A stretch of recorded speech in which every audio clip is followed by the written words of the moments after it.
keen the response there. But it went in, and it was a sucker punch by all means, and I mean a big sucker punch. As we slip to a defeat again at home for the third time in a row in all competitions, like I said. And we're now slipped out of the playoffs again. We're now 3 points off it. We're now placed in 8th place in the championship going into this game. 3 points now off the playoffs, so but we've still got a game in hand. So I think at that point, it's just we've got to treat every game like a cup final now from down to the end of the season. With about 6 or so games we have now left this season.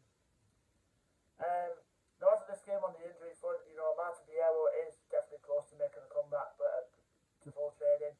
And Isaiah Jones as well, hopefully he'll be back fighting fit again, because he missed the last 2 games now. To the wilderness, you never know, it might have been COVID, with Boro Fan trying to cover it up. But hopefully he'll be back for the game on Good Friday. So we definitely missed Jones, like I said, the last couple of games. So hopefully he'll be back for then. But apart from that, everything's all good. Obviously, we don't know the situation regarding Dale Fry, because he went off with a calf injury in the first half at the Hull City game. So we don't know how long Dale Fry's going to be out for. Hopefully, he isn't too serious as we first thought, as he went off early on at the Hull game. So, fingers crossed if Dale Fry's fit or not.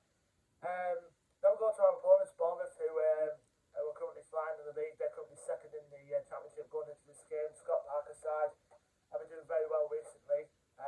Even though they've got 2 games in hand on the rest of the pack, I think they're almost certain now. In the form they're in, they're going to get automatic promotion along with Fulham, I think.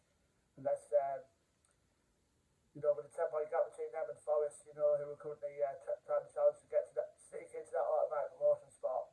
I think Bournemouth are more than 10 to grab hold onto it. The record going into this game is played 39, won 21, drawn 10 and lost 6, I think. I don't know, because I only recently counted the table, but I don't really follow up that often, because I do sometimes tend to forget very easily.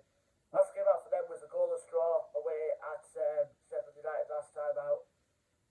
So, and I think they've not won the last 3 games either, have Bournemouth, so they'll be looking to bounce back on Good Friday. Hopefully not at our expense, pretty much. Spurs players to watch out for Bournemouth. They do have plenty, but more notably Dominic Solanke is going to be their main threat throughout the game. I think he's their top scorer this season. But I think about 20-something goals, I think now. Like I said, he's doing well this season. Apologies, I got a bit of a cold there, but hopefully he's not forward. But Dominic Solanke is going to be one to watch out for. Same, of course, as well with another player who's coming to his own recently in recent years, particularly with Bournemouth, and that is Philip Billing. He's a more of a versatile midfielder. You can play in the centre, or you can play as a number 10.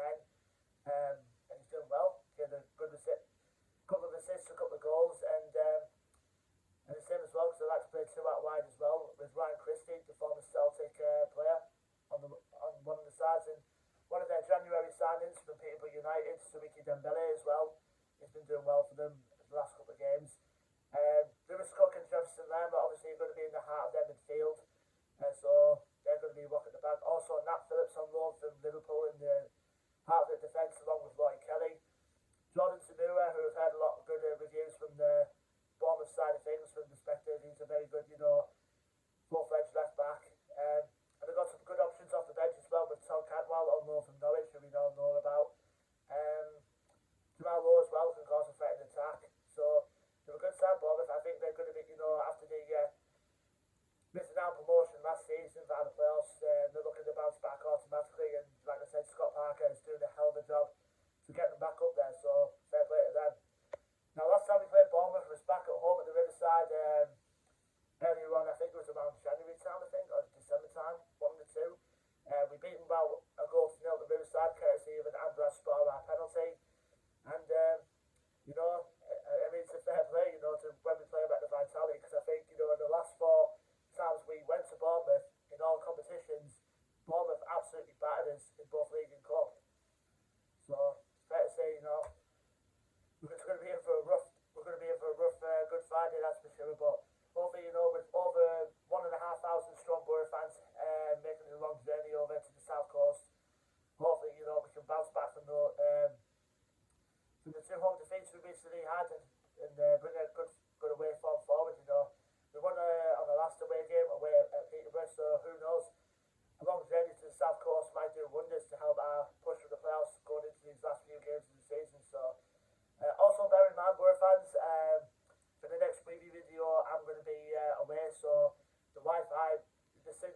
Wi-Fi signal there may not be perfect, so just bear that in mind.